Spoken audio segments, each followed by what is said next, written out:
ନୀଳମାଧବଙ୍କର ନାମ ଯେଉଁ ନୀଳମାଧବ, ନୀଳମାଧବରୁ ନୀଳ ହେଉଛନ୍ତି ଜଗନ୍ନାଥ, ମା ହେଉଛନ୍ତି ସୁଭଦ୍ରା, ଧବ ହେଉଛନ୍ତି ବଳଭଦ୍ର। ଏଇ ତିନି କହିବାକୁ ଗଲେ ନୀଳମାଧବଙ୍କର ଯେଉଁ ମହାତ୍ମ୍ୟ ଅଛି ସେଇଟା ହେଉଛି ତାଙ୍କର ବାମ ପାଦର କାଣି ଆଙ୍ଗୁଠିରୁ ସବୁବେଳେ ଗଙ୍ଗା ଝରୁଛନ୍ତି। ସେଇଟା ହେଉଛି ଏଠାରେ ବହୁତ ବଡ଼ ମହାତ୍ମ୍ୟ, ଯାହାକି ଜଣାପଡ଼େ ଯେ ନୀଳମାଧବଙ୍କର ମାନେ ଜୀବନ୍ତ ଅବସ୍ଥାରେ ନୀଳମାଧବ ଏଠାରେ ମାନେ ରହୁଛନ୍ତି। ଆମର ନୀଳମାଧବଙ୍କ ସହିତ ଏଠାରେ ଅଛନ୍ତି ଆମର ମହାଦେବ, ଯାହାଙ୍କୁ ସିଦ୍ଧେଶ୍ୱର ମହାଦେବ କୁହାଯାଏ।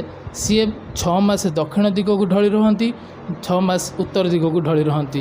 ଏହା ହେଉଛି ଏକ ଦ୍ୱିତୀୟ ମହାତ୍ମ୍ୟ ଆମ ଏଇ ମନ୍ଦିରର, ନୀଳମାଧବ ମନ୍ଦିରର। ତୃତୀୟ ହେଉଛି ଆମର ହନୁମାନ, ଯିଏକି ଆପଣ ସାରା ବିଶ୍ୱରେ ଏଇଭଳିଆ ମୂର୍ତ୍ତି କେଉଁଠି ଦେଖିବେନି, ଯେଉଁ ହନୁମାନଙ୍କ ମୂର୍ତ୍ତି ଯେଉଁ ଏଇଠି ଅଛି।